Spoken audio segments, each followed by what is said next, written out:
နိုင်ခွဲကြော်ပါလေနိုင်ခွဲကြော်ပါရင်တော့ဆက်တော့ပြောမယ်ကျွန်တော်မေးစရာလေးလည်းရှိတယ်ဒါပေမဲ့အခုကျွန်တော်မေးမယ်မေးခွန်းပေါ့နော်ကျွန်တော်အခုပြောမဲ့ကဏ္ဍဘယ်လိုဖြစ်သွားမလဲဆိုတော့ဥပမာပေးရတော့ကျွန်တော်တို့ဟိုပါတီကအရန်ကိုစီနေည7 နာရီလောက်ဥမာကရလူလဲကဆိုရဲလူလဲဆိုနေတဲ့အချိန်မှာကျွန်တော်ကနောက်လာပြီးတော့ဟိုပါဝါကျိုးဆွဲထုတ်လိုက်သလိုဖြစ်သွားတယ်ကျွန်တော်အခုကျွန်တော်မေးတဲ့မေးခွန်းကဘယ်လိုလဲဆိုကျွန်တော်တို့အားလုံးပျော်လဲပျော်နေအားလုံးကလည်းပျော်ပျော်ရွှင်နဲ့တူတူတီးခဲ့တဲ့အကြောင်းပြောတယ်ဒါပေမဲ့ကျွန်တော်မေးချင်တာပါလဲဆိုတော့ကိုတို့နော်1983အောက်တိုဘာမှာကိုတို့ Superstar နောက်ဆုံးတော့ခွဲခွာကြတယ်ပေါ့နော်လမ်းခွဲကြတယ်ပေါ့Beatles တွေလည်းခွဲတာပဲကျွန်တော်ပြောတာအဲ့တော့အဲ့လိုမျိုးနေရာရောက်လာတဲ့အခါကျတော့ဟောပေါ့နော်ဟိုကိုပီတာက Superstar နဲ့ကြံခဲ့တယ်ကိုရီမန်နဲ့ကိုဖိုကလဲက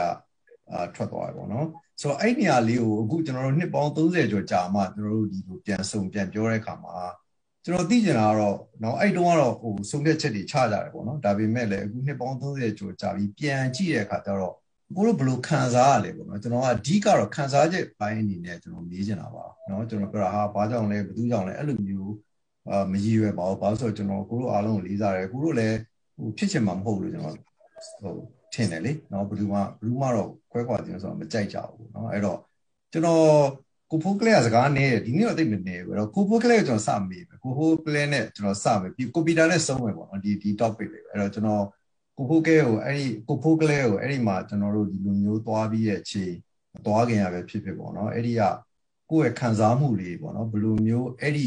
ခန်းကဏ္ဍလေးကိုဘယ်လိုကြော်ဖြတ်ကြလဲပေါ့နော်အဲ့အကြောင်းလေးဟိုကျွန်တော်ဖြေပေးပါလို့နော်ကျွန်တော်အဲ့အကြောင်းကတော့ကျန်တဲ့လူတွေလည်းစိတ်ဝင်စားကြမယ်လို့ထင်ပါတယ်အခုတို့3ယောက်စုံဖို့ဆိုတာလည်းနောက်တစ်ခေါက်လည်းဘယ်တော့ပြန်စုံမလဲမသိကျွန်တော်လည်းစုံညင်ပါသေးတယ်အဲ့တော့ကိုဖို့ကလေးကနေပဲစပြီးတော့အဲ့အကြောင်းလေးကိုနည်းနည်းပြောပြပေးပါခုန music လောက်တာပဲပေါ့နော်အဲ့ Superstar မှာလည်းအကောင်းဆုံးလောက်သွားတယ်ပြီးတော့ Superstar နဲ့ပြီးတော့လည်းဟိုဆက်ပြတော့လည်းအကောင်းဆုံးတီးတယ်ဘာမှဟိုနောက်ပြီးဖြစ်တာလည်းဟို personal တွေလည်းမရှိဘူးဘာတယောက်နဲ့တယောက်မုန်းတီးခြင်းလည်းမရှိပါဘူးဘာမှမရှိဘူးဒီဘက် music ကြောင့်ပဲ music ကိုလုပ်ချင်တဲ့ music ကိုလုပ်ကြတယ်ဒါပါပဲအဲ့ဒါပြီးတော့လည်း new wave ပြီးရင်လည်းကျွန်တော်လည်းဆက်ပြီးတော့ဟာလာ T4 တို့လည်းလုပ်ကြတယ်ပြီးတော့ Odyssey လုပ်တယ်ကိုလုပ်ချင်တဲ့ music လုပ်တယ်အခုလည်း jazz တွေတီးတယ်ဆိုတော့ကိုအရင်တော့တီးချင်တဲ့ဟာတွေကိုတီးတာပဲလုပ်ချင်တာတွေလုပ်နေတာပဲ music ကိုပဲအာရုံရှိတယ်ဘယ်သူနဲ့တီးရပါအကုန်လုံးရှိသေးမှလူနဲ့တီးတယ်ချို့လည်းမေးတယ် rock တွေတီးတက်လာတယ်ဟာကျွန်တော် jazz တွေဒီကလေးတွေကအေးတီးတက်ပါတယ်ကွာလည်းအဲ့လိုပဲပြောတယ်ဆိုလိုချင်တာကျွန်တော်ကိုလုပ်ချင်တဲ့ music နဲ့ကိုအဲ့ဒါကိုပဲအဓိကထားပြီးတော့ကိုလုပ်တယ်ဘာမှကျန်တဲ့ဟာရင်ထဲမှာလူတိုင်းနဲ့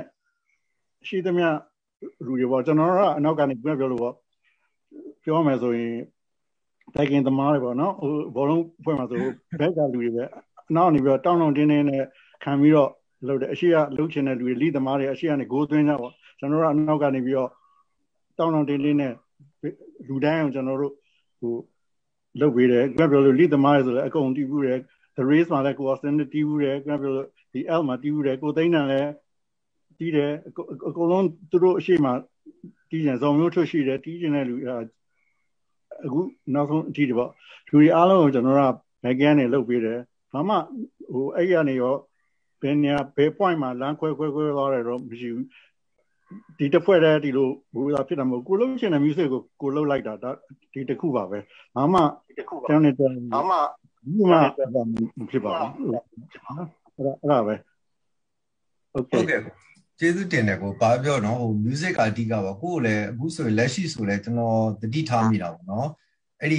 1983ခုကျွန်တော်ပြောတဲ့စီကနေဒီနေ့အထိတောက်လျှောက်တီးနေတာတကယ်တော့ဟိုကိုဖိုးကလေးပေါ့နော်ဟို professionally ကိုရီမန်လည်းတီးပါတယ်မတီးမို့ကိုရီမန်လည်းပွဲတွေတီးရဆိုပဲတကယ်တမ်းတစ်စိုက်မှ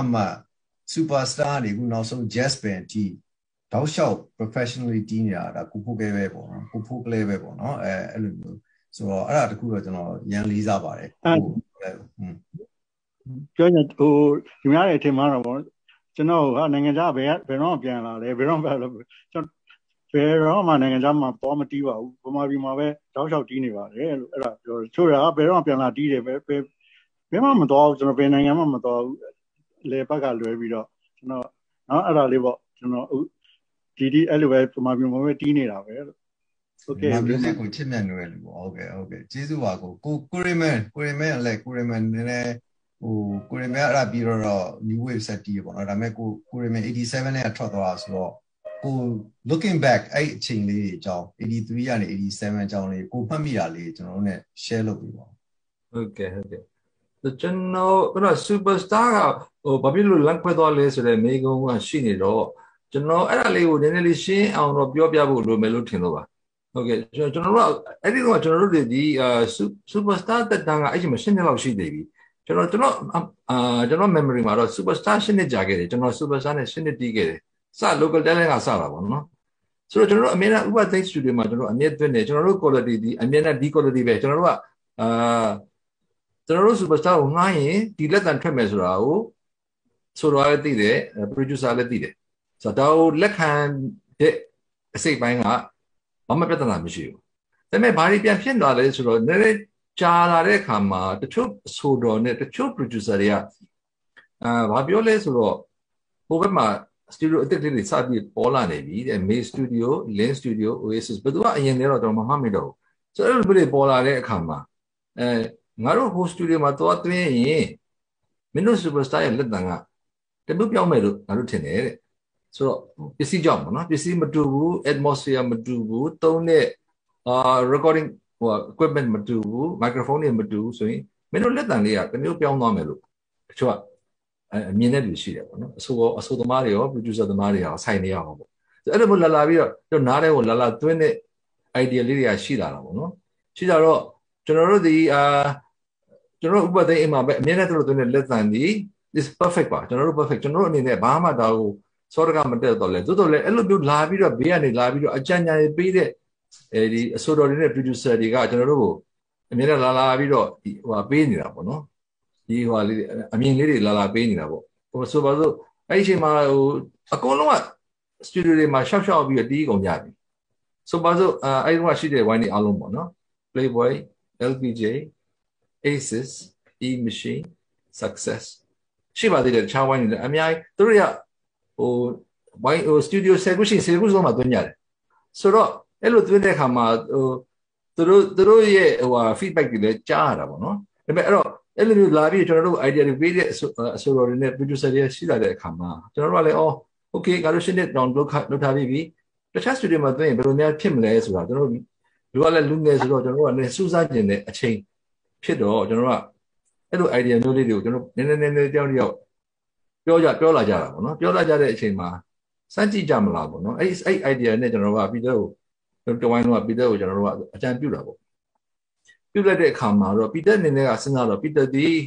သမဥပဒေရဲ့သားဖြစ်တယ်ဆိုတော့မိသားစုလိုငါဖြစ်တဲ့ခါကျတော့ပီတာအနေနဲ့ဒီဟာကိုဘယ်လိုမှပီတာတော့သဘောမကျဘူးပီတာအနေနဲ့ဒီဟာကိုဆက်ပြီးတော့ superstar band အနေနဲ့အပြင်မှာရှောက်ပြီးတော့တခြား studio တွေမှာ session player တွေ session band လိုမျိုးလိုက်လို့ဖို့ပီတာဆန္ဒမရှိဘူးဆိုတော့ကျွန်တော်အနေနဲ့ကတော့ပီတာကိုကျွန်တော်ကပြောမှဆိုရင်ပီတာကိုပဲကျွန်တော်တို့လိုချင်တာလေပီတာကခေါင်းဆောင်လေးဖြစ်တယ်ပီတာကစီးပွားရေးအပိုင်းကိုလည်းပီတာပဲလုပ်တာကျွန်တော်တို့ဒီပိုင်းသမားတွေကတီးမတီးတာကျွန်တော်တို့ကစီးပွားရေးသမားတွေလည်းမဟုတ်ဘူးကျွန်တော်စကားလည်းမပြောတတ်ဘူးမပြောတတ်တော့အဲ့ဒီအပိုင်းတွေကလည်းတော်တော်ခက်တယ်လူတွေနဲ့ဒီ deal လုပ်ရတာပေါ့နော်အဲ့ဒီ deal လုပ်တဲ့အပိုင်းတွေအားလုံးပီတာကိုပဲအပ်ထားတာဆိုတော့သို့တော်လည်းပီတာလည်းမလိုက်နိုင်ဘူးဆိုတဲ့အခါမှာကျွန်တော်တို့ကစိတ်မကောင်းစွာပဲကျွန်တော်တို့ကဒီအများရဲ့ vote နဲ့ကျွန်တော်တို့ကအဲ့ဒီစိတ်မကောင်းစွာပဲကျွန်တော်တို့ကလက်ခွဲခဲ့ရတာပေါ့လက်ပြဖြုတ်လိုက်ရတဲ့အခြေအနေပါဒါပေမဲ့ personally ကျွန်တော်တို့ဒီဘာမှမရှိဘူးပြီးတဲ့ကျွန်တော်တွေကကျောင်းလုံးတွေကတကယ်ချင်းmusic လုပ်တဲ့ခါမှာလည်းအရန်ပြောတယ်တယောက်ကြောက်လည်း respect ရှိတယ်အဲ့ဒီအတိုင်းပဲလမ်းခွဲသွားတော့လေဒီ respect တွေကအမြဲတမ်းရှိနေတာအခုထိပဲဆိုအဲ့လိုပဲ respect နဲ့ရှိတော့ကျွန်တော်တို့နောက်ပိုင်းပြန်ဆုံတဲ့အခါမှာကျွန်တော်တို့မမပြီးပြန်တဲ့ကျွန်တော်မမပြန်တော့2013မှာပထမဆုံးပြန်တော့ပီတာနဲ့အရင်ဆုံးတွေ့တာပဲပီတာရောက်လာတာပဲကျွန်တော်နေတဲ့နေရာပီတာ okay ငါတို့ပြန်ဆုံအောင်ကျောင်းတော့လည်းစိတ်ညောကစီးညာဆိုတော့တကယ်ကြီး reunion လောက်ကြမယ်ပါမယ်ဆိုပြီးပီတာနဲ့ကျွန်တော်နဲ့အဲ့လိုရှိတယ်တခါပီတာလည်း Australia လာလဲသေးတယ်လာလဲတော့လည်းကျွန်တော်တို့ဒူသွားစားကြတော့ကြနဲ့ဘာမှအခင်းနဲ့မပြတ်ဘူးပြကျွန်တော်တို့ကအဲ့လိုရှိတယ်ဆိုတော့ပြောချင်တာကတော့ကျွန်တော်တို့ nothing personal ပါနော်အဲ့လုပ်ငန်းသဘောအရတချို့ဘေးကဝင်ပြီးတော့ပေးတဲ့အကြံဉာဏ်တွေပုံမှာမူတည်ပြီးတော့ကျွန်တော်တို့တွေကလမ်းကိုအဲ့လိုရှောင်လန်းလိုက်ရတဲ့အခါမှာအဲ့လိုဖြစ်သွားတာပါဆိုတော့ကျွန်တော်တို့အမှန်တော့ကျွန်တော်တို့ရဲ့သားကောင်မဟုတ်ကျွန်တော်တို့ ဆိုတော့သားကောင်မှာကျွန်တော်မဟုတ်ဆုံးမဟုတ်အဲ့ဒါပြောချင်တာကိုပီတာကျေးဇူးပါကိုပီတာရဲ့ဟောပေါ့ဖြတ်တန်းမှုတွေကျွန်တော် remain ပြောသွားတာလေးတွေကလည်းပြည့်စုံပြီကျွန်တော်ပြောမယ့်ဟာလေးတချို့သူကဖြည့်ဆွက်ပြီးတော့ပြောသွားပြီးသားပေါ့နော်ကျွန်တော်ကတော့အဲ့ဒီအချိန်မှာကျွန်တော်တို့အသက်ကလေ24လောက်ပဲဆိုတော့ကဘာကြီးမှာလူတွေကတတ်မှတ်တယ်16နှစ်ဆိုရင်လူကြီးဖြစ်ပြီပေါ့ဆိုတော့ဟုတ်မှတ်တာဗျအမှန်တော့24အထိမှာကျွန်တော်တို့အသီးသီးမှာအတ္တလေးတွေမာနလေးတွေဒါလေးတွေတော့ရှိနေမှာပဲကိုဟာကိုမသိရင်သာနေမယ်ပေါ့နော်သူတို့ပြောတာဒီကျွန်တော်အဲ့ဒီအချိန်မှာအသက်40မှာပြောရင်တော့အဖြေကတစ်မျိုးဖြစ်တော့ကျွန်တော်အသက်24နှစ်ပဲတော်တော်လေးလဲအောင်မြင်နေတဲ့အချိန်ကြတော့ကျွန်တော်ကဥပသိန်းစတူဒီယိုကြီးဒီစူပါစတာကိုတော့အများကြီး backup ပေးခဲ့တယ်ပေါ့နော်အဲ့တော့ဒါကျွန်တော်တို့ရဲ့အမြင်ကလေးပါနော်ဒါတယောက်နဲ့တယောက်မတူတာကွဲလွဲခွင့်ရှိအဲ့ဒီခါကျတော့ဒီလိုအောင်မြင်နေတဲ့အချိန်မှာတို့ကခဏတော့နေပါအောင်တို့ဒီမှာဥပမာ10နှစ်ကနေ10နှစ်ဆိုလို့ရှိရင်ကြရင်လေကျွန်တော်တို့ရဲ့ဒီမာနလိုပဲပြောအတ္တလိုပဲပြောတကူကောင်းစံတယ်လိုပဲပြောရစ်ချက်မှုတွေမရှိသေးဘူးလို့ပဲပြော10နှစ်နေမှဒီစကားပြောရင်ဒီလိုဖြစ်ချင်မှလည်းဖြစ်လိမ့်ဒီအချိန်ကျတော့ဟာလုတ်ပေးပါဦးတို့စတူဒီယိုအနေနဲ့ကြတော့လေဟာလာပစ္စည်းတွေလည်းထပ်ပြီးတော့မှာပေါ့သူများတွေလို condenser mic တွေပါလေမှာပေါ့နော်ဒီလိုမျိုးလေးဖြစ်စေခြင်းပေမဲ့သူတို့ဘက်ကလည်း remain ပြောတော့အခုသိရတယ်ကျွန်တော်တို့ disturbance လေးရှိတယ်လို့တော့ကျွန်တော်တို့သတင်းကြားပါတယ်သို့တော့သူကအရာကြည့်လိုက်တော့လေဖြစ်ချိန်တန်တယ်ပြက်ချိန်တန်တယ်ပေါ့နော်အဲ့လိုနဲ့ပြက်သွားတယ်ဆိုတော့ကျွန်တော်ကြတော့ကိုပဲကျွန်တော်ကနည်းနည်းအသက်ရလာမှကိုအပြစ်တင်ရကောင်းမှန်းသိငါကလည်းဘာဖြစ်လို့အကွဲခံလိုက်တာလဲသိလားဒါတကယ်ပဲငါ why not ငါလိုက်သွားရင်လေအတူတူပဲရတယ်ဒါပေမဲ့အဲ့ချိန်ကကျွန်တော်အဲ့လိုမမြင်ဘူးကြအဲ့လိုဖြစ်ရင်ဒီလိုလဲဖြစ်ချင်မှဖြစ်မှာနောက်ပိုင်းကျတော့မှကျွန်တော်သိတာငါမရင်ချက်တဲ့ကိစ္စတွေပါလားပေါ့နော်ဒီလိုပေါ့ကိုကတော့အမှန်ရိုးရိုးပဲလာပါတို့ကိုင်းကျွန်းပြီးကျွန်းကိုင်းပြီးဥပသိန်းနဲ့စူပါစတာနဲ့ဒီလိုဖြစ်နေတဲ့အချိန်လေးမှာတို့ဒီလိုလေးပဲဆက်သွားရအောင်ဆိုတာပြောတာသို့တော့နောက်ဆုံးတရားသဘောနဲ့ကြည့်လိုက်ရင်တော့ဒီအချိန်မှာကျွန်တော်တို့ကဒီလိုဖြစ်ရမယ်အကြောင်းတရားလေးပါလာဖုတ်ကလဲအမေကိုလေသိကျေးဇူးတင်တယ်ကျွန်တော်အမေနဲ့ဖုတ်ကလဲအမေနဲ့ဖုတ်ကလဲတော့မှတ်မိမလားမသိဘူးအိမ်မိဘတွေလာကြတယ်ဘာလို့ဆို family တွေဆိုဖြစ်ဖုတ်ကလဲအမေကပြောတယ်ဘယ်လို့မှညှိလို့မရတဲ့အခါကျတော့ပြီးပြီဆိုတော့အားလုံးနှုတ်ဆက်ကြတယ်ပျော်ရွှင်ချင်ပါပဲနှုတ်ဆက်ကြတော့ဖုတ်ကလဲအမေကကျွန်တော်အမေကိုပြောတာရေစက်ကုံသွားတယ်လို့မျိုးပေါ့တဲ့ရေစက်ကလေးတွေကကုံသွားပြီထင်တယ်တဲ့အန်တီကအဲ့လိုပြောပြီးထွက်သွားဆိုတော့အဲ့ဒီဟာတစ်ပိုင်းပြီးသွားတော့ကျွန်တော်အသက်24နှစ်ပဲဆိုတဲ့အတွက်ကြောင့်ကျွန်တော်နည်းနည်းတော့ကျွန်တော်ခံစားရတော့ပေါ့ကျွန်တော်တယောက်တည်းခြံခဲ့သူတို့ကအားလုံးဆိုကျွန်တော်တယောက်တည်းဆိုတော့ကျွန်တော်လက်ခံထားတဲ့အလုပ်တွေနဲ့ပေါ့နော်ကျွန်တော်ဖြည့်ဆည်းမှုတွေများပါတယ်အဲ့ဒီခါမှာကျွန်တော်စိတ်ဆိုးတယ်ဆိုတဲ့စကားလုံးတော့မသုံးလို့စိတ်ဆိုးတာတော့မဟုတ်ဘူးပဲကတိကအောင်တော့ဖြစ်တာပေါ့အဲ့ဒီမှာအဲ့လိုတော်တော်ကြီးကြာတော့မှချိုတီကဒါပေမဲ့လေအဲ့ဒီလိုဖြစ်ပြီးတော့တိတ်မကြပါဘူးတစ်နှစ်ကျော်လောက်မှဖုကလေးနဲ့ကျွန်တော်နဲ့တွေ့တော့လေ say hi ပဲနေကောင်းလားမင်းတို့တီးတယ်ပဲလို့ပါများဒီလိုခဏ remember ပြောလို့ကျွန်တော်တို့က personal အမုန်းတရားဘာညာမရှိပါဘူးကျွန်တော်ကတော့ကိုပဲကျွန်တော်ကငါရဲ့မရင်ချက်မှုဟာတရခံလို့ပဲကျွန်တော်ဒီလိုပဲခံယူလိုက်ပါအဲ့ဒါချိုးတီပြောမှကျွန်တော်မမှတ်မိကျွန်တော်ဖြစ်ပြီးတဲ့ကိစ္စတွေဆိုရင်နည်းနည်းလေးဖြစ်ရင်ကျွန်တော်ဘာကိစ္စမဆိုကျွန်တော်မိဖြစ်လိုက်တော့ကျွန်တော်မသိတော့ပဲနဲ့ကိုဟာကိုဆက်ပြီးတော့ခြေတက်တယ်1992အထိကျွန်တော်82ကနေ92ထိတော့ super star ကိုဆက်ပြီးတော့လုပ်ရင်းနဲ့မှ92လောက်ကျတော့ကျွန်တော် business ပြောင်းပြီးတော့ရလိုက်တာပေါ့ချိုးတီကကျွန်တော်ပြောတယ်ကွန်ပျူတာကိုကျွန်တော်အားတဲ့ဘုချုပ်ဈေးမှာတွေ့တော့နှုတ်ဆက်တော်တယ်ကွန်ပျူတာကကျွန်တော်ကိုခတ်စိမ့်ကြီးပေါ့ဗျာ သူပြောတာကျွန်တော်မမှတ်မိတော့ဘူးကျွန်တော်သူ့ခက်စိမ့်စိမ့်ပဲဆက်ဆံတယ်ပေါ့နော်သူစိတ်မကောင်းဟလာချိုးတီလို့အဲ့တော့အဲ့ဒီနေ့မှကျွန်တော်က sorry ငါညီလို့ငါအဲ့ဒီအချိန်ကမပြည့်ဝသေးလို့ငါဘင်းဒီလိုပြောမိလိုက်တယ်ထင်ပါတယ်ကွာကျွန်တော်ကတော့ကိုပဲဖြစ်ပါတယ်ဒါဒီဖြစ်ချိန်တန်လို့ဖြစ်လာပြီမဲ့အခုကြတော့ကျွန်တော်တို့ရဲ့တန်ရောစင်တွေဟာဒါမပြတ်ပါဘူးတွေ့တဲ့အခါဘာကြောင့်မပြတ်လဲဆိုတာလေးလေတငယ်ချင်းခင်တာလဲပါတယ်နောက်အမှုပညာသမားတွေရဲ့စိတ်ကဖြစ်တယ်ကျွန်တော်ပြောပါဦးသူတို့စိတ်ထဲမှာတီးရင်ဘာရှိတယ်ဆိုတာကျွန်တော်သိတယ်လို့ကျွန်တော်တီးတယ်ဘာရှိတယ်ဆိုတာသူတို့သိတယ်အဲ့ဒီဟာဒီမမြင်ရတဲ့တန်ရောစင်ကျိုးလို့ပဲကျွန်တော်ကပြောလိုက်တယ်ပေါ့နော်အဲ့ဒီလိုလေးတွေနဲ့ကြတော့ကျွန်တော်တို့မှာ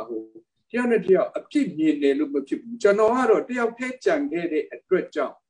ကျွန်တော်ကသူတို့ထက်ဆိုင်ကျွန်တော်ရဲ့ခံစားမှုကအဲ့ဒီအချိန်မှာသူတို့ထက်များပါလိမ့်မယ်သိကြပါလေကျွန်တော်ကြည့်ရင်းထဲမှာဖြစ်တာပေါ့ကတိကောင်ဖြစ်တာခုလူကြီးကျွန်တော်ပြန်လုပ်ရတာပေါ့ဒါလောက်ကလွေးနောက်တော့လေကို့အလုပ်ကိုလုပ်နေတဲ့အခါကျတော့လေnew wave သူတို့ရဲ့ new wave အောင်မြင်တော့လေကျွန်တော်ဒီမုဒိတာပွားတယ်ကျွန်တော်ကောင်းလိုက်တာကျွန်တော်အဲ့ဒီလိုတော့စိတ်ရှိတယ်အဲ့ဒီလိုကနေတစင်ခုနဖိုးကလေးတို့ဒါမမြဲခြင်းတရားတွေပဲ Odyssey ဖြစ်တယ် T4 ဖြစ်တယ်ဘာညာဒါပြောင်းနေတယ်ကျွန်တော်လည်းတီးရင်နဲ့ကျွန်တော်လည်းဒီလုပ်ငန်းကိုအခုတီးရဆိုပေမဲ့ professionally ဖိုးကလေးလို့တော့ကျွန်တော်မတီးတော့ဘူးဆိုတော့ဒီလောက်ပါပဲအဲ့တော့စိတ်ထဲမှာမဖြစ်ချင်ပေမဲ့လည်းသူ့ဟာသူဖြစ်ချင်တယ်လို့ဖြစ်သွားတယ်သို့တော့ယနေ့အထိဟိုအရင်တွေကနေလူချင်းပြန်တွေ့တဲ့အချိန်မှာကျွန်တော်တို့ကရန်သူလိုဖြစ်သွားတာမျိုးမှမဟုတ်ဘူးအဲ့ဒီခါကျတော့ဒါ reality ပဲလေဒါအမှန်တရားလေးပဲကျွန်တော်ကတော့ဒီလိုပဲမြင်တယ်နောက်အဖြစ်တင်ချင်းပြင်ကျွန်တော်ကိုပဲတင်ပါမယ်ကျွန်တော်ရဲ့မပြေဝမှုကျွန်တော်အသက်ကလေးငယ်သေးတာအဲ့ဒီအချိန်မှာ35လောက်ဖြစ်ပြီဆိုရင်ကိုတစ်မျိုးဖြစ်ရလीအဲ့ဒီလောက်ကြတော့မှ30ကျော်တော့မှဆိုတော့သိပေမဲ့ပြီးတော့ it's too late ဒါပါပဲဒါပေမဲ့အခုလိုလေးတွေ့ရတော့လဲတိတ်ပြောတယ်ဒါကြောင့်စီစဉ်ပေးတဲ့လူတွေလည်းကျေးဇူးတင်တယ်ဒါ remember လာတော့လေတွေ့တယ်ကျွန်တော်တို့တီးကြတာပဲချိုးတီလာတော့လေတွေ့ပါတီးပါတယ်အိမ်မှာခေါ်ပြီးတော့ကျွန်တော်တို့လည်းတီးကြတာပဲလीဒါလောက်ဆိုရပါပြီနော်ဟုတ်ကဲ့ခင်ဗျကျေးဇူးရတင်ပါတယ်တော့လေဒီလိုလေးဖြစ်ဟုတ်ကဲ့ကျေးဇူးရတင်ပါတယ်ကျွန်တော်လေးဘာပြော it's not an easy subject ကျွန်တော်ကအဲ့တော့အဲ့လိုမျိုးဟာလေးကိုကျွန်တော်တို့ဘာပြောခွင့်ရတာလဲကျွန်တော်အခုအားလုံးကျေးဇူးတင်ပါတယ်ကိုရီမန်ပြောတာရှိသေးလားကိုပီတာပြောတဲ့ပုံမှာအဲ့ဒါပါပဲကျွန်တော်တို့ကတော့ပြောမယ်ဆိုကျွန်တော်တို့အဲ့စာရေး new wave လဲဖြစ်သွားတဲ့အခါမှာကျွန်တော်တို့ကလည်းပီတာရဲ့ issue အမြဲဖြတ်ရတယ်ဗျကျွန်တော်ကလည်းအဲ့တော့အိမ်နောက်ကြပြီးတော့ကျွန်တော်8မိုင်မှနေရလေမြို့ပြည်မှနေတော့ပီတာရဲ့ air 9မိုင်ဆိုအမြဲဒီကပြတ်သွားနေတာကျွန်တော်ဒီဘက်လာကြိုပြီးဆိုရင်ကပီတာရဲ့ပြန်ဖြတ်တဲ့အခါမှာကျွန်တော်ကလည်းပီတာအမြဲတမ်းကြည့်မိတယ်အိမ်ထဲမှာဘယ်သူတွေ့မလဲပေါ့နော်တခါကလက်ထိပ်မှာတွေ့တယ်မိသားစုတရားတွေ့တယ်ပြီးတော့အဲ့အိမ်ရှိမှလည်းအဲ့တော့မိရှေဆိုင်တဲ့နောက်ပြီးတော့ရှမ်းတူဟုလို့ပါလို့မျိုးလေးဆိုင်လေးတွေဖွင့်ထားတာတွေ့ကျွန်တော်ဝင်စားတာကျွန်တော်တဝိုင်းလုံးသွားစားလေးရှိတယ်အဲ့တုန်းကလည်းကျွန်တော်တာဝန်စဉ်ကအမြဲရှိပါတယ်ဒါကျွန်တော်တို့ခင်မင်းဆိုရှိပြီးသားမိသားစုတို့နေကြကြပြီနော်နောက်ပိုင်းလည်းအမြဲပြီးတဲ့ကျွန်တော်เนี่ยဩစတြေးလျမှာလည်းပြန်တွေ့တာပဲပြီးတော့ဝိုင်းမှာတော့လည်းပြန်အမြဲတွေ့တယ်ဆိုတော့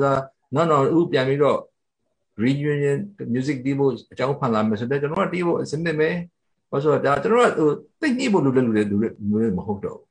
ဘူးစာပဲလေးချပေးလိုက်ကြတယ်ပီတာသူတီးရမှသူသိနေပုဂ္ဂလိကတူပဲစာပဲလေးကြည့်သိနေပြီစာပဲမရှိရင်တော့မှ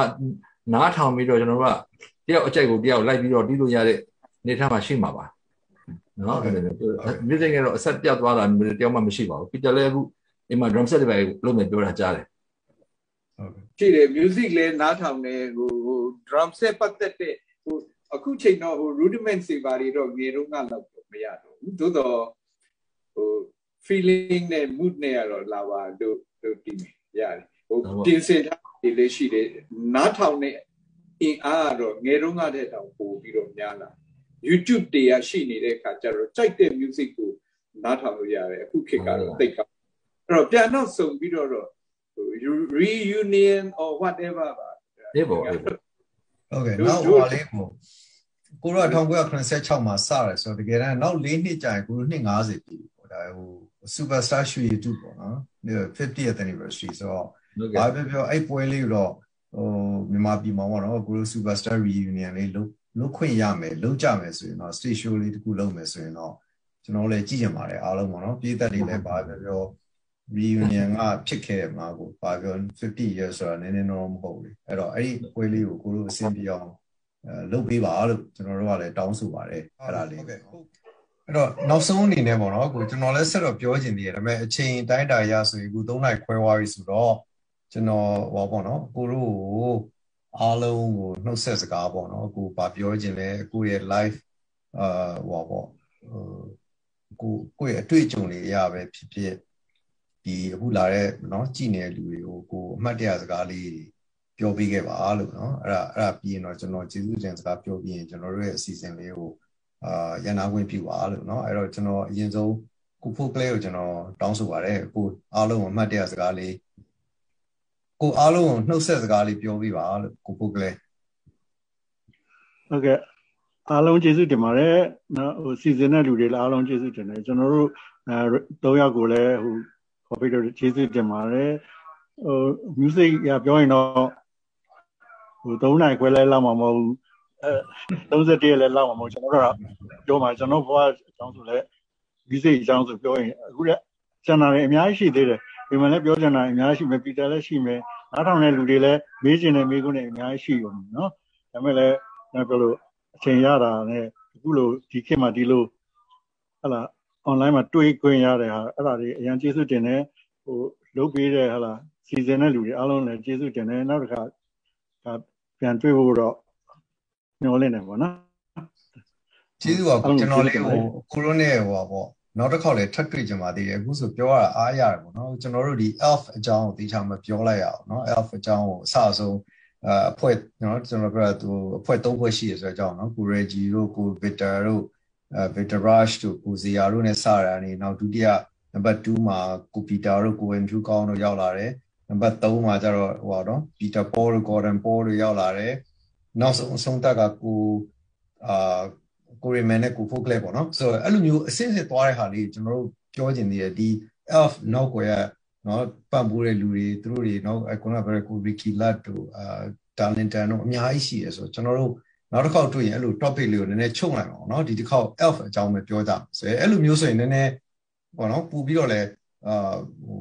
detail ပေါ့ကိုဖိုကလက်ပြောသလိုအတိအကျ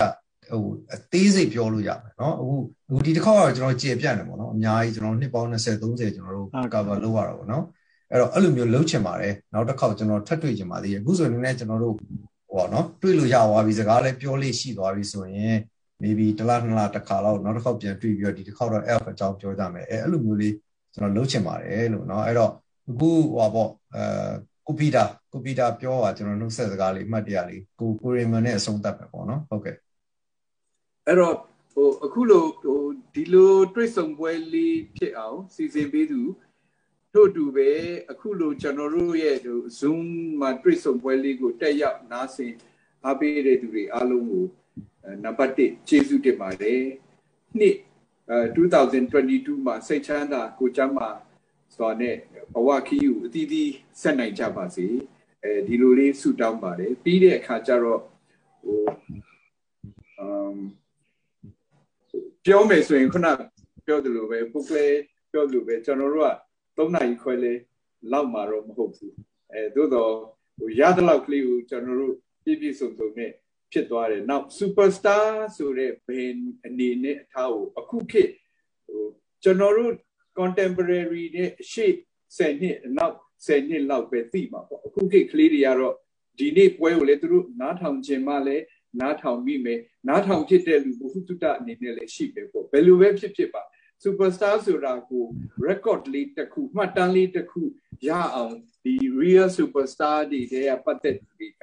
ပြောခွင့်ရအောင်စီစဉ်ပေးတဲ့အတွက်ကြောင့်ကျေးဇူးတင်တယ်ကျွန်တော်တို့အနေနဲ့လည်းမှတ်တမ်းလေးရသွားတယ်နော်ဒါပါပဲအဲ့တော့အလုံးနှစ်တစ်မှာကျွန်တော်တို့ကဟို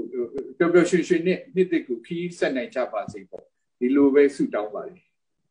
ဟုတ်ကဲ့ကိုကြီးကျေးဇူးအများကြီးတင်ပါတယ်ကိုကြီးကျေးဇူးအများကြီးတင်ပါတယ်ကိုရီမန်နှုတ်ဆက်စကားလေးပြောပြပါ ကဲပါဆိုတော့ကျွန်တော်ကတော့ Australia မှာနေတဲ့အချိန်ကအခု34နှစ်ဖြစ်သွားတဲ့အခါမှာဘာဖြစ်အတော်လေးကိုကင်းကောက်သွားတယ်ပေါ့နော်ဆိုတော့ကျွန်တော်ကကျွန်တော်ပြောတဲ့အယူဆပိုင်းအမြင်ပိုင်းကပီတာတို့ဖုတ်ကလနဲ့လုံးဝကွဲရင်ကွဲနိုင်တယ်ကျွန်တော်ကကျတော့ဒီမှာနေတော့ကိုဗမာလူမျိုးဆိုတာကိုကျွန်တော်ကပြောပြလို့ရှိရင်ကျွန်တော်ပြောနိုင်တာကဗမာသန်းဆိုတာပဲကျွန်တော်ကပြောနိုင်တာကိုကျွန်တော်ဟာဒီကျွန်တော်ပြလို့မရဘူးပြတာနဲ့သူတို့ကမင်းပါလာပြောနေရလဲပြောမှာပဲဘာလို့တော့ငါဟာမင်းကခိုးချနေတာပဲလို့ပဲပြောမှာပဲဆိုတော့ကျွန်တော်ကအဲ့ကြဗမာသန်းကိုကျွန်တော်အမြဲတမ်းထည့်ပြောနေတာပါဆိုတော့လုံနိုင်ပါတယ်လုံနိုင်ကြပါတယ်ပြောမယ်ဆိုဗမာသန်းလေးတွေနည်းနည်းဗမာလေ့လာပါလေ့လာပြီးထည့်သုံးပါကိုတီးတဲ့စန်တာနာရှင်းမဲ့တီးEric Clapton မဲ့တီးဗမာသန်း flavor လေးကိုယူပါထည့်ကြည့်ပါဒါဆိုရင်ကိုဒီသူများနဲ့မတူတဲ့ unique style unique sound တစ်ခုဖြစ်လာပါလိမ့်မယ်ဒီမှာကျွန်တော်နဲ့ကိုတယ်ရီကတော့လုပ်တယ်ဒါမှလုပ်လို့ရှိတယ်ဒီမှာကျွန်တော်ပဲကျွန်တော်တီးရင်ကျွန်တော်အဲ့လိုလုပ်လို့ရှိတယ် blues တီးမယ်ဆိုရင် blues melody ကိုကျွန်တော်ကဗမာသန်းကိုတီးတာ chord phrasing ကတော့ blues ပဲဒါပေမဲ့ကျွန်တော်ကဗမာသန်းကိုတီးလိုက်တာဆိုအဲ့လိုလုပ်မှလည်းဒီရလူတွေအမြင်မှာမင်းတို့ကကို music ကိုတီးနေတာပါလားဆိုတော့ကျွန်တော်ပြလို့ရတယ်ဗျဆိုတော့ဒါအဲ့လိုမျိုးပဲဖြစ်စီခြင်းတယ်သုံးကြည့်ပါလုပ်ကြည့်ပါနောက်ကျွန်တော်စိတ်ကူးရင်တာပေါ့နော်ဟိုမှာဗမာသန်းပဲတီးတဲ့လူတယောက်ကိုကျွန်တော်ဒီဘိုးတန်တီးတဲ့ဝိုင်းတော်ကိုကျွန်တော်ဖိတ်ခေါ်လိုက်ဖိတ်ခေါ်လိုက် तू ကပလွေသမားဖြစ်ရင်လည်းဖြစ်မယ်ပတ်တလားဆရာဖြစ်ရင်လည်းဖြစ်မယ်ဒုံမင်းဆရာဖြစ်ရင်လည်းဖြစ်မယ်ကျွန်တော်တို့တီးမဲ့ music မျိုးထဲမှာသူ့ကိုကျွန်တော်တို့က solo နေရာပေးမယ် solo တီးဆိုအဲ့ဒီလိုကလေ तू တတ်တဲ့ music ကဗမာသန်းနဲ့ဖြစ်တဲ့အတွက်ကြောင့် तू ဗမာသန်းပဲတီးမှာပဲအဲ့လိုမျိုးထွက်လာမဲ့အသံတွေကကျွန်တော်တို့ကဒါ experiment လုပ်တဲ့သဘောရှိတယ်ကျွန်တော်တို့ဒီလိုမျိုးတွေကိုကျွန်တော်ဆွဲခေါ်ပေးရမယ်အသစ်တွေဘာတွေကြားရမလဲပေါ့နော်စာဒါ idea ကောင်းချင်လည်းကောင်းမယ်မကောင်းချင်လည်းမကောင်းမှားရင်လည်းမှားနေတယ်ဒါပေမဲ့အဲ့လိုမျိုးတွေစမ်းကြည့်ခြင်းအပြင်ကျွန်တော်အသစ်စမ်းနေကြားရလိမ့်မယ် unique ဖြစ်တဲ့ new sound ကြားရလိမ့်မယ်ဒါလေးတွေကျွန်တော်ဖြစ်စေချင်တယ်ကျွန်တော်ကဒီမှာနေတော့လုပ်လို့မရဘူးဟိုမှာနေတဲ့လူတွေလုပ်လို့ရတယ်ပစ္စည်းတွေအစင်းသင်းရှိတယ်လူတွေကအစင်းသင်းရှိတယ်လေလုပ်လိုက်ဖို့ပဲလိုတာနော်ဟုတ်ကဲ့ဒီမှာအလုံးနှုတ်ဆက်ပါတယ်ပြောပါပြီလေပြောပါလဲဟုတ်ပါဗျဖြတ်ပြောလိုက်တာခုန remain ပြောတာဒီကိုအကောင့်ထဲပေါ်နေတဲ့လူကျွန်တော်ပတ်ဝန်းကျင်မှာ2ယောက်ရှိတယ်စန္ဒယာမျိုးနိုင်တဲ့သူ့နားမှာကတ်နေတာမြတ်ဆိုးဂီတာတီးတဲ့မြတ်ဆိုးတီးတာပေါ့တီးတယ်အဲ့ကျွမ်းကျင်တာပဲသူတို့2ယောက်ကတော့အဲ့ဒါမျိုးတွေအများကြီးလုပ်တယ်အဲ့တော့ကိုမျိုးနိုင်ရောမြတ်ဆိုးကို remain ရဲ့ message ကိုကျွန်တော်ပေးပါမယ် Thank you သူတို့ခွေတွေပါ record လုပ်ပြီးတော့ထားတယ်တိတ်ကောင်းတာ message ပေးတာဒီမှာလည်းရှိတယ်အဲ့ဒီခွေတွေဒီမှာရောက်လို့ကိုနားထောင်ရတယ်ပီတာဒရမ်ပေးတာတော့ကြားလိုက်သေးတယ်ပီတာဒရမ်တပုတ်ဒရမ်တီးတယ်ရေဒီယိုတစ်ချက်မှလေဒါအခုညီတောင်းလို့တပုတ်လားနှစ်ပုတ်လားသတ်တီးတယ်သူအဲ့ဒါမျိုးတွေ4-5 series ရှိတယ်ကွန်မြူနိုင်းလို့ဟုတ်တယ်အဲ့ဒါမျိုးတွေအားပေးတယ်အဲ့ဒါမျိုးတွေကိုအားပေးခြင်းကျွန်တော် message သူတို့ရှိကို message ပို့လိုက်ပါပြီးပါပြီကျွန်တော်လည်းသိသိအားလုံးကိုချင်းပြောပါဟုတ်ကဲ့ဟောပါကိုမောင်စောဆိုတာလက်ထောင်ထားလို့ကိုကြီးနောက်ဆုံးအချိန်ရောက်နေပြီတော့ဒီတခုတော့ကျွန်တော်တို့ပေးမေးလိုက်ပဲပေါ့မေးပါကိုမောင်စောဟိုပါလေးမိုက်ခရိုဖုန်းလေးဖွင့်ပြီးတော့thank you ပါကိုရီကျွန်တော်လည်း70လောက်ကနေစပြီးတော့မှနားထောင်လာတာအခုကျွန်တော်နေတာ United States မှာဆိုတော့ဟိုတကယ်ပဲမြန်မာတန်စင်တွေကိုခဏရကိုရီမျိုးပြောသွားဆိုပြီးပေါ့နော်အရန်လွမ်းတယ်အဲ့လိုမျိုး unique ဖြစ်တဲ့ music တွေကိုလည်းဒီမှာကျွန်တော်တို့ကနားထောင်ခြင်းတယ်ဆိုတော့ currently ဖြစ်နေတဲ့ music တွေကြားထဲမှာဒီခဏရကိုရီမျိုးပြောသားလို့မျိုးတော့နော်သူတို့ cover တီးတဲ့ဟာတွေပိုင်းကအကုန်လုံးကိုဒီမှာဝိုင်းပြီးတော့နားထောင်ကြတဲ့အချိန်မှာဟိုကျွန်တော်တို့ရဲ့မြန်မာတန်စင်ရဲ့ unique ဖြစ်တဲ့creation တွေကတကယ်မတွေ့ရတဲ့ခါကျတော့ခဏကိုယ်မျိုးပြောလို့မျိုးပေါ့ကျွန်တော်တို့ကအများအား copy လုပ်နေတာ cover လုပ်နေတဲ့ဟာမျိုးလေးတွေကြီးပဲဖြစ်နေတော့သူတို့ဟို sound ကြိုးရှိုက်တန်လိုမျိုးတီးပြတော့ဒီလိုပုံစံမျိုးလေးတွေရှိပါလားဆိုတဲ့ဟာမျိုးလေးတွေကိုသူတို့တွေ့တော့ခဏကိုယ်မျိုးတို့ပြောရတဲ့အတိုင်းပဲကျေးဇူးအရန်တင်တယ်ဒီဘက်ခင်မှာဒီဟာတွေကတကယ်ပဲကျွန်တော်တို့ကထိုးဖောက်လာတင်ပြီပေါ့နော်ဆိုတော့ဒီ online ကနေပြီးတော့မှလည်းတပုတ်ကောင်းလေးနဲ့ထိုးဖောက်လာတဲ့ဟာတွေကိုတွေ့နေရသလိုအခုကိုရိုလိုမျိုးတက်ကြွခဲ့တဲ့တကယ် talent ပညာရှင်တွေကနေပြီးတော့မှဒီလို idea လေးတွေပေးတဲ့ဟာကိုလည်းနောက်မှရှိမဲ့တက်လာမဲ့လူငယ်မျိုးဆက်ဒီတာဓမ္မတွေအတွက်ကိုတကယ်ကိုခွန်အားဖြစ်တယ်ဆိုတဲ့ဟာအတွက်ကိုလည်း appreciate လုပ်ပါတယ်ဒီအစီအစဉ်ကိုလည်းကျွန်တော်စောင့်တာပေါ့နော် Facebook မှာတွေ့တယ်ဘယ်နေ့ဒီနေ့ဒီလိုလုပ်မယ်ဆိုကျွန်တော်ဒီမှာအခုညတနားထိုးတော့မယ်ဒါပေမဲ့ဒီအစီအစဉ်ကိုဒီလိုလို့မရအောင်သိရမလားဆိုတဲ့ခါကျတော့ဒီဟာမျိုးလေးတွေကိုလည်းဆက်ပြီးတော့မှအကောင့်ထဲပေါ်ပြီးပါကိုတို့လိုတက်ကြွတဲ့ပညာရှင်တွေရဲ့ပြောဆိုတဲ့ဟာတွေကိုလည်းကျွန်တော်တို့တွေကနေပြီးတော့မှကျန်တဲ့မျိုးဆက်တစ်ငယ်တွေဂီတသမားတွေအတွက်ကိုပို့ပြီးတော့မှကျေပြန့်စွာတည်ဖို့အတွက်သူတို့မှာ idea တွေလည်းလိုအပ်ပါတယ်ဆိုတော့အားလုံးဟိုတကယ်ကျေးဇူးတင်တယ်ဆိုတဲ့အကြောင်းလေးကိုပြောချင်တာပါ Thank you so very much I love you all Thank you ပါ appreciate လို့ကျေးဇူးတင်ပါတယ်ကျေးဇူးအများကြီးတင်တယ်ဒီနေ့ကျေးဇူးအများကြီးတင်ပါတယ်အားလုံးเนาะကျွန်တော်အားလုံးကိုကျေးဇူးတင်တဲ့အကြောင်းနှုတ်ဆက်စကားလေးပြောဝင်ပြပါကျွန်တော်ဘာပဲပြောပေါ့နော်ဟိုအမှန်တိုင်းပြောတော့လွန်ခဲ့တဲ့2 လကျော်ပေါ့ကျွန်တော်90 80 90ဖွဲ့10နှစ်ပြည့်အစီအစဉ်လေးလုပ်မယ်ဆိုတော့မလင်းနဲ့ဒီဖွဲ့မှာပါတယ်ကိုအောင်မြုံတို့ကိုကြီးတို့ကဘယ်လိုဟာလေးလုပ်ရင်ကောင်းမလဲဆိုတော့เนาะနိုင်ငံရေးအခြေအနေရလောကအခုလောလောဆယ်ဖြစ်ပျက်နေတဲ့အခြေအနေရကျွန်တော်တို့တချင်းဆိုဖို့တို့အဲ့မျိုးပြောရှင်ချင်းဟာတွေလုပ်ဖို့ဆန္ဒမရှိပါဘူးအဲ့တော့ကျွန်တော်ကကြံပြီးတယ်စကားဝန်းလေးတစ်ခုလုပ်ပါလားလို့ဘာပြောကျွန်တော်တို့လေးစားခဲ့တဲ့เนาะ90 80ခုနှစ်ကအနုပညာရှင်တွေတည်တံရှင်တွေအတီးသမားတွေနဲ့ကျွန်တော်စကားလေးပြောကြရင်မကောင်းလားဆိုတဲ့အကြံလေးနဲ့ကြံလေးနဲ့ပေါ့နော်ကျွန်တော်တို့ပြောပြပါတယ်အဲ့အတွက်လည်းကျွန်တော်တို့အခုဆိုပြင်ပန်းပါတယ်တော်ကျွန်တော်ပြင်ပန်းတယ်ကိုယ်လည်းပြင်ပန်းတယ်ကိုယ်ပြင်ပန်းတယ်မဲ့ကျွန်တော်အခုလိုမျိုးကြားရတဲ့အခါကိုတို့ကိုတွေ့ရတဲ့အခါကျတော့ကျွန်တော်ပြင်ပန်းကြုံနှပ်ပါတယ်ကျွန်တော်တို့အမှန်တမ်းပြောတော့ကျွန်တော်တို့မသိရတဲ့ဟာတွေအများကြီးသိရတယ်ကျွန်တော်တို့ကိုတို့ရဲ့နောက်ွယ်ကကိုတို့ရဲ့ဘလူးအနုပညာကိုဖန်တီးရတယ်ဘလူးစူးစမ်းခဲ့ရတယ်ဥပမာကိုတို့ညဘက်တညလုံးရေးရတယ်နောက်နေ့မနေ့မှတီးဖို့ကျွန်တော်ကပင်မန်းခဲ့တယ်เนาะပင်မန်းနေခံခဲ့ဆိုတော့အဲ့လိုမျိုးအနုပညာတွေကိုကျွန်တော်တို့ဘလူးဖန်တီးရလဲဆိုတော့သိရကြတော့ကျွန်တော်တို့တကယ်ပဲဝမ်းသာမိပါတယ်ဟိုเนาะအခုမှကိုတို့နဲ့အခုမှသိရပြီမဲ့ကိုရဲ့ music တွေကိုနှစ်ပေါင်း40ကျော်ကျွန်တော်တို့ကနားထောင်နားရင်ခဲ့တယ်ဆိုတော့တကယ်တမ်းတော့ဟိုပေါ့တော့အရန်ကိုရင်းနှီးနေပါတယ်ဆိုတော့အဲ့တော့အဲ့လိုမျိုးတွေ့ရကြတောင်းလဲကျွန်တော်တို့ရေးစရာရှိရလေးကိုတို့ထပ်မေးမယ်ပေါ့နော်နောက်ပြီးတော့ခုနကကျွန်တော်ပြောသလိုပဲထပ်ပြီးတော့လဲဟိုနော်နောက်အဆင်ပြေသလိုပေါ့ကျွန်တော်တို့စုံညင်ပါသေးရဲ့နောက်ထပ်အလို့မိကွန်းလေးလည်းမေးချင်ပါတယ်လို့အဲ့တော့ကျွန်တော်ကိုဟန်ငွေထွန်းကျေးဇူးအများကြီးတင်ပါတယ်ကျွန်တော်ဟုတ်ကဲ့ပါနော်ဟုတ်ကဲ့ကိုပီတာနဲ့ကျွန်တော်အပြင်မှာတစ်ခါမှစကားမပြောဘူးပါဘူးပြောခွင့်ရတဲ့အတွက်အများကြီးကျေးဇူးတင်ပါတယ်ကိုဖိုးကလေးတယောက်ပဲကျွန်တော်နဲ့နည်းနည်းဟိုပါပေါ့နော်ဟိုမြမအမကန်တကြံမန်နဲ့မှာကျွန်တော်တို့ကိုလူ180မှာကိုဖိုးကလေးကလာတီးပေးပူပါတယ်အဲ့တော့အဲ့တခါပဲကျွန်တော်ကိုစကားတော့မပြောဘူးပေါ့ကိုဖိုးကလေးနဲ့လေဒါပေမဲ့ကျွန်တော်သူ့တွေ့ဘူးလေပေါ့နော်အဲ့ဒါထက်ပိုပြီးဘာမှမရှိပါဘူးအဲ့တော့ကိုယ်တော့ပဲကျေးဇူးအများကြီးတင်ပါတယ်လာပြီးတော့ကျွန်တော်တို့ကူညီပေးတဲ့နော်ကိုအောင်မြင်အောင်ကိုကြည်ယူကိုနဲ့စင်ញံဝင်းပေါ့နော်ကျွန်တော်တို့နောက်ဆိုလဲဒီလိုစကားဝန်းလေးလုပ်ရင်ကိုညံဝင်းလဲ post လုပ်ပေးပါတယ်ကူပေးပါတယ်နော်ကိုအောင်မြင်တို့လည်းကူပေးပါတယ်ခုနကကျွန်တော်ပြောတဲ့90 80အဖွဲ့ပေါ့နော်အဲ့ဖွဲ့လည်းကျွန်တော်ကျေးဇူးတင်ပါတယ်ရှင်းတယ်များဆိုအဲ့ဖွဲ့က admin မလင်းပေါ့နော်သူ့ရဲ့ဟိုအကြံဉာဏ်လေးနဲ့ကျွန်တော်ဒီအဖွဲ့လေးဒီစကားဝိုင်းလေးစပစ်တယ်လို့ကျွန်တော်ဟောပေါ့နော်သူ့ကိုလည်း credit ပေးပါတယ်ကျွန်တော်ကျေးဇူးလည်းအများကြီးတင်ပါတယ်အဲ့တော့အားလုံးကိုကျေးဇူးပါကျွန်တော်နော်အားလုံးကို good night good morning ကျွန်တော်အခုကြည့်လိုက်တော့နိုင်ငံပေါင်းစုံကလာတယ်နော် Canada ပါတယ် US ပါတယ် America ပါတယ် Singapore ပါတယ်နိုင်ငံပေါင်းစုံပေါ့နော်အဲ့လိုမျိုးလေးကျွန်တော်တို့ကလည်းလှုပ်ချင်တာပါနိုင်ငံပေါင်းစုံကနေလာကြတယ်ပြောကြတယ်ဆိုတော့ကိုတို့အားလုံးတကယ်ပါကျေးဇူးတင်ပါတယ်ကျွန်တော်နော်အားလုံးကိုနောက်လဲစုံရင်ပါသေးတယ်နှုတ်ဆက်ပါတယ်နော်အားလုံးဟုတ်ကဲ့ကိုမျိုးရေးနှုတ်ဆက်တယ်ဟုတ်ကဲ့အားလုံးနှုတ်ဆက်ပါတယ်ခင်ဗျာကျေးဇူးပါမင်္ဂလာပါအားလုံးဟုတ်ကဲ့နော်ဟုတ်ကဲ့ကိုဒေးဗစ်ကြီး ဟုတ်ကဲ့ see you all the best thank you ဟုတ်ကဲ့ခင်ဗျာကျေးဇူးပါခင်ဗျာကိုကြီး thank you ပါမခင်မြတ်မှုကိုပီတာဝင်းဆရာမျိုးသိန်းခတက်ဝေးကိုဂျင်ဘီဟုတ်ကဲ့ဒီဇိုင်းဆွဲပေးတဲ့ကိုမျိုးလည်းကျေးဇူးတင်ပါတယ်ဟုတ်ကဲ့ဒီဇိုင်းဆွဲပေးတဲ့ကိုမျိုးဒီ Studio Cafe ဒီဇိုင်းလေးဆွဲပေးတဲ့ကိုမျိုး New York ကသူလည်းလာတက်ပါတယ်လို့เนาะအဲ့တော့ကိုမျိုးလည်းကျေးဇူးအများကြီးတင်ပါတယ်ဒီကိုမျိုးမ Note 20ဆိုတာစရဲကနားထောင်နေတာသူအလုပ်လုပ်နေတယ်ကျွန်တော်သူကခမောက်ဆောင်ထားတယ်ကျွန်တော်တွေ့လိုက်ကျေးဇူးအများကြီးတင်ပါတယ်เนาะ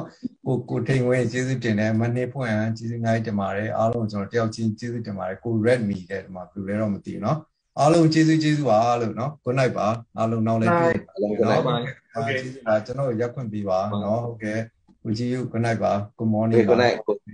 ဟုတ်ကဲ့ခင်ဗျာပြပါပြီเนาะဟုတ်ကဲ့ကျေးဇူးပါခင်ဗျာ